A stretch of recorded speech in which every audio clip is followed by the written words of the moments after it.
Cześć, witajcie. Na prośbę widza powstał ten film. Tak, to właśnie przyszła toaleta. Tak to wyglądało na samym początku. Jako że przedtem to był korytarz z ogrodu do ogrodu, postanowiłem go zagospodarować trochę inaczej. A tu przygotowanie gruntu pod przyszłą wylewkę betonową. Nie obyło się bez młota udarowego. Tu już następny etap i wylewka betonowa została wylana. Wreszcie toaleta zainstalowana. Można zrobić, wiecie co? Trzeba było się przebić z kuchni do przyszłej toalety, a tak wyglądała poprzednia wersja toalety. Następna warstwa wylewki betonowej, a pod nią poprowadzona rura odpływu kanalizacji. Prawie jak jakaś instalacja w galerii artystycznej. Pomieszanie nowego ze starym. Brodzik zakupiony pod przyszły prysznic.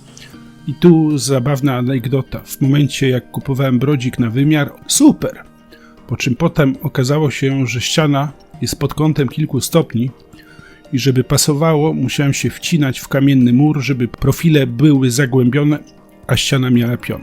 Obramowanie płytami okien, przymocowane do profili, natomiast do muru kamiennego przyklejone zaprawą klejową do płyt gipsowo-kartonowych. Etap kładzenia izolacji, żeby łazienka była odizolowana od czynników atmosferycznych, jak również od ziąbu kamienia. Zamurowanie drzwi. W tym miejscu postanowiłem wstawić okno.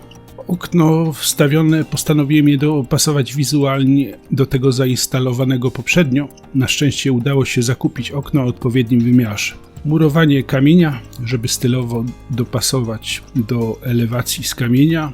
Montaż konstrukcji profili pod przyszły schowek przykuchenny. Zamykanie płytami, z które używałem, to płyty wodoodporne, które standardowo stosuje się w łazienkach. Jedno z moich ulubionych zdjęć, jak to wyglądało kiedyś. Przejście z kuchni do łazienki i schowka zainstalowałem dwoje drzwi pod kątem 45 stopni, żeby zaoszczędzić miejsce i dostosować do wymiaru. Jednym z moich priorytetów było, żeby doprowadzić łazienkę do stanu używalności, żeby było można korzystać z jej zalet. Nie ma jak prysznic po dniu pracy. Drzwi poinstalowane, mało tego, w dodatku się zamykają. Ze względów ekonomicznych zdecydowałem się na oświetlenie LED i dziś po kilku latach jeszcze ani jedna żarówka się nie przepaliła.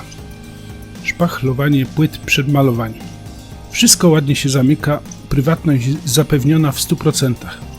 Jeżeli chodzi o równanie nierówności podłogi, to polecam Wam wylewkę samopoziomującą. Niektórzy uważają, że klejem się wyrówna, ale to dziadowskie rozwiązanie. Po przesnięciu wylewki można się zabrać za kładzenie płytek. Artystyczny nieład. Materiały porozrzucane po całym domu to kompletnie normalne przy remontach. Zawsze najlepiej sobie zacząć od środka i jechać z płytkami na boki, żeby trzymać się symetrii. Po zakończeniu dużych płaszczyzn można się zabrać za docinki przy ścianach. Po docięciu płytki miałem tak wyliczone, że druga część płytki akurat nadawała się na przyścienny cokolik. Czas zabrać się za ścianę. Jako że małżonką mieliśmy różnice zdań odnośnie wszystkiego, kolorów farb i koloru kafelków i innych aspektów, wymyśliłem sobie, że łazienkę zrobię dwukolorową, z mozaiką po środku, jak w piosence Michaela Jacksona Black and White. Oprócz tego w sklepie udało mi się znaleźć listwę ornamentową, która kolorystycznie pasowała do kolorów wszystkich kolorów kafelków użytych przeze mnie w łazience.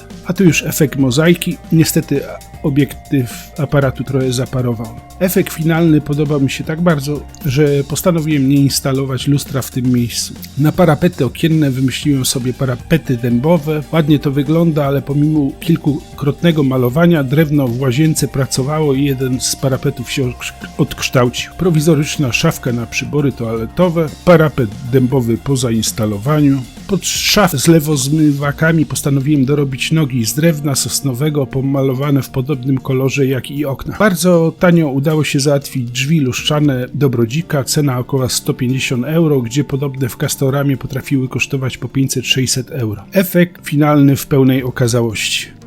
Tu jeszcze, jako że jest różnica poziomów pomiędzy częścią łazienki a kuchnią, postanowiłem użyć 2 rodzaje kafelków z tego względu, żeby zaakcentować stopień. Wiadomo, wizyta u dentysty kosztuje, no a jeżeli ktoś by się potknął, to mogłoby się to źle skończyć, a tak dzięki widoczności jest to po prostu bardzo widoczne i bezpieczeństwo jest zachowane.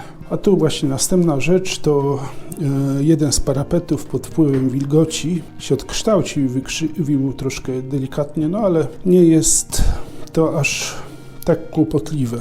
Wydaje mi się, że wygląda ok, ale taki fakt zaistniał. No i to by było na tyle. Ja Was serdecznie żegnam i widzimy się w następnym filmie.